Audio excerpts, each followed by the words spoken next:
Alex's journey into awesomeness. Hey guys, and welcome back. Today we're going to be continuing with our limited series on the Rangan Bone Shop of the Heart. And I really encourage you to try and get this. It's a fabulous, phenomenal book. We're going to do quite a bit of poems from this, so this might be a longer series than most. Probably do at least 10 poems from it, just because it's so full of amazing, interesting poetry that can really spark some interesting thought processes. So today we're going to be talking about a poem called The Race. So stand by.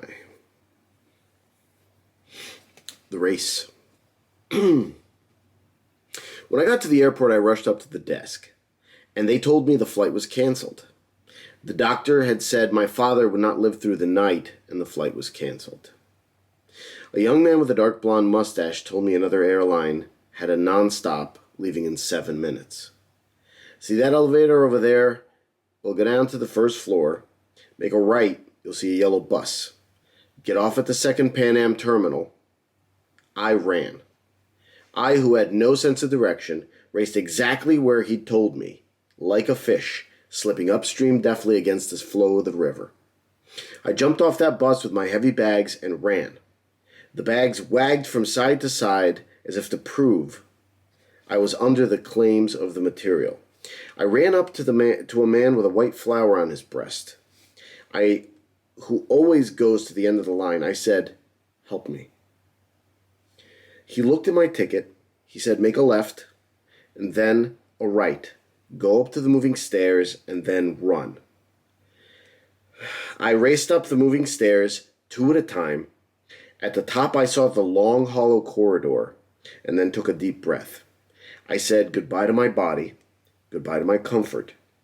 I used my legs and heart as if I would gladly use them up for this, to touch him again in this life.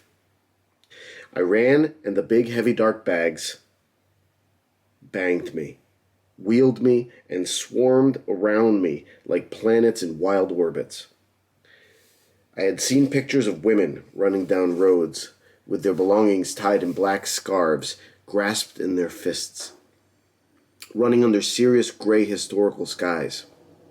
I blessed my long legs that God had given me, my strong heart I abandoned to its own purpose. I ran to gate 17, and they were just lifting the thick white lozenge of the doors to fit me into the socket of the plane.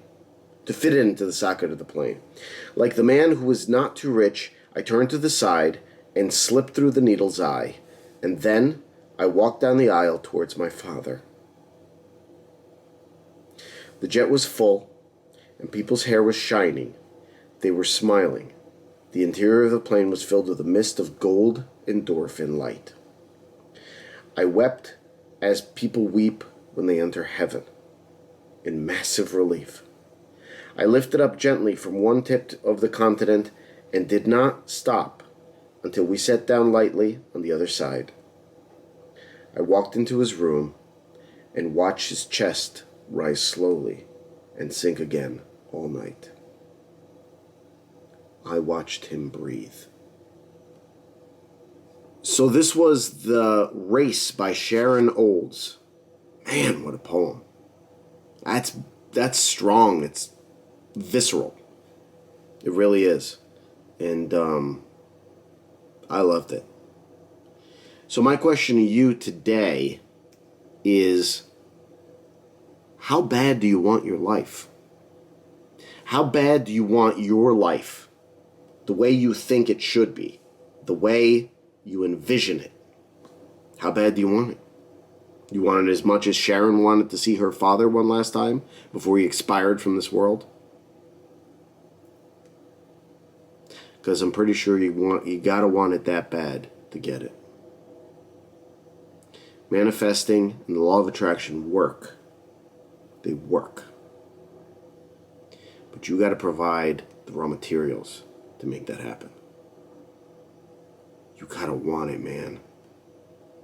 You gotta want it. And if you do, you'll have it. That's what I got for you today. Till next time, see ya.